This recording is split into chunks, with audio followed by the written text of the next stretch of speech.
નમસ્કાર મિત્રો, હું અંબાલાલ પટેલ મારી પોતાની ચેનલ અંબાલાલ પટેલ ચેનલમાં તમારું સ્વાગત છે. મિત્રો, 1 જુલાઈથી લઈને 9 જુલાઈ સુધી રાજ્યના અનેક વિસ્તારોમાં વરસાદનો સારો માહોલ રહ્યો હતો. ત્યારબાદ 10 જુલાઈથી લઈને 13 જુલાઈ સુધી ઘણા વિસ્તારોમાં વરસાદે વિરામ લીધો હતો અને હવે ફરી એકવાર ચોમાસું સક્રિય થવાના સંકેતો મળી રહ્યા છે. વહેલી સવારથી જ રાજ્યના ઘણા વિસ્તારોમાં વાદળછાયું વાતાવરણ જોવા મળી રહ્યું છે અને આગામી કલાકોમાં દક્ષિણ ગુજરાત તેમજ દરિયાકાંઠાના વિસ્તારોમાં હળવાથી મધ્યમ વરસાદની શક્યતા વ્યક્ત કરવામાં આવી રહી છે.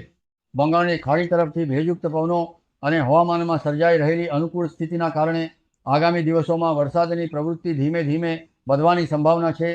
મિત્રો, સૌથી પહેલાં એક મહત્ત્વની વાત કરીએ તો છેલ્લા કેટલાક દિવસોથી જાણીતા હવામાન આગાહીકાર અંબાલાલ પટેલ વિશે વિવિધ પ્રકારના સમાચાર સામે આવી રહ્યા છે. મીડિયા અહેવાલો અનુસાર તેમણે આગાહી અંગે થોડો વિરામ લેવાની વાત કરી છે. જો કે ભવિષ્યમાં ફરી આગાહી શરૂ કરશે કે નહીં તે અંગે હજુ સ્પષ્ટતા સામે આવી નથી. આ મુદ્દે અલગ અલગ લોકો પોતાના અભિપ્રાય વ્યક્ત કરી રહ્યા છે, પરંતુ આપણે કોઈ પણ વ્યક્તિગત દાવા કરતાં માત્ર ઉપલબ્ધ માહિતીના આધારે જ વાત કરી રહ્યા છીએ. હવે વાત કરીએ હવામાનની, તો હાલની સ્થિતિ મુજબ બંગાળની ખાડી તરફથી સિસ્ટમ ધીમે ધીમે પશ્ચિમ તરફ આગળ વધી રહી છે, જેના કારણે ગુજરાતમાં ચોમાસાની પ્રવૃત્તિ ફરી સક્રિય થવાની શક્યતા છે. આજે મુખ્યત્વે દક્ષિણ ગુજરાત, વલસાડ, નવસારી, સુરત, ડાંગ, તાપી, નર્મદા અને ભરૂચ જિલ્લાના કેટલાક વિસ્તારોમાં હળવાથી મધ્યમ વરસાદ પડી શકે છે. સૌરાષ્ટ્રના દરિયાકાંઠાના વિસ્તારો જેમ કે દ્વારકા, પોરબંદર, ગીર સોમનાથ, વેરાવળ, ના, જાફરાબાદ, મહુવા અને ભાવનગર આસપાસ પણ છૂટાછવાયા વરસાદની સંભાવના છે. કચ્છના નલિયા, નખત્રાણા, માંડવી સહિતના વિસ્તારોમાં પણ વાદળછાયું વાતાવરણ સાથે ક્યાંક ક્યાંક વરસાદી ઝાપટાં પડી શકે છે. ઉત્તર ગુજરાત અને મધ્ય ગુજરાતમાં આજે મુખ્યત્વે વાદળછાયું વાતાવરણ રહેવાની શક્યતા છે, જ્યારે આવતીકાલથી વરસાદની પ્રવૃત્તિમાં વધારો થઈ શકે છે. 15 જુલાઈથી મોરબી, રાજકોટ, સુરેન્દ્રનગર, બોટાદ, ભાવનગર, જૂનાગઢ, ગીર સોમનાથ, વડોદરા, છોટાઉદેપુર, ગોધરા, સુરત, નવસારી, વલસાડ, ડાંગ, નર્મદા, તાપી તેમજ ઉત્તર ગુજરાત અને કચ્છના કેટલાક વિસ્તારોમાં પણ વરસાદની સંભાવના વધુ મજબૂત બની શકે છે.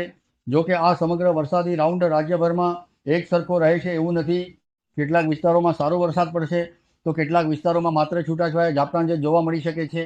હાલના હવામાન મોડલ મુજબ આગામી દિવસોમાં ભારે વરસાદ કરતાં સામાન્યથી મધ્યમ વરસાદની શક્યતા વધુ છે અને કેટલાક વિસ્તારોમાં 1 થી 3 ઇંચ સુધી વરસાદ નોંધાઈ શકે છે, જ્યારે અપવાદરૂપ સ્થળોએ તેનાથી વધુ વરસાદ પણ પડી શકે છે.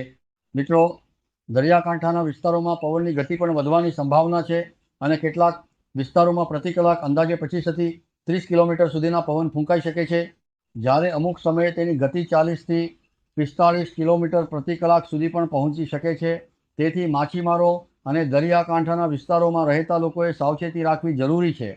મિત્રો, અહીં એક વાત ખાસ યાદ રાખવાની છે કે હવામાન અંગેની તમામ માહિતી વિવિધ હવામાન મોડલ, ઉપગ્રહ ચિત્રો અને હવામાન વિભાગ દ્વારા જાહેર કરવામાં આવેલા ઉપલબ્ધ ડેટાના આધારે રજૂ કરવામાં આવી રહી છે.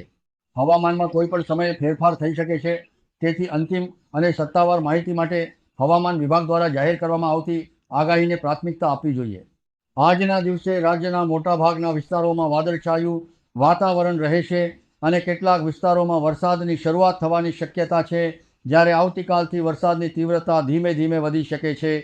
મિત્રો, તમારા વિસ્તારમાં હાલમાં વાદળછાયું વાતાવરણ છે કે વરસાદ શરૂ થયો છે તે ગામના નામ સાથે જરૂર જણાવશો, જેથી રાજ્યના અન્ય મિત્રો સુધી પણ માહિતી પહોંચી શકે.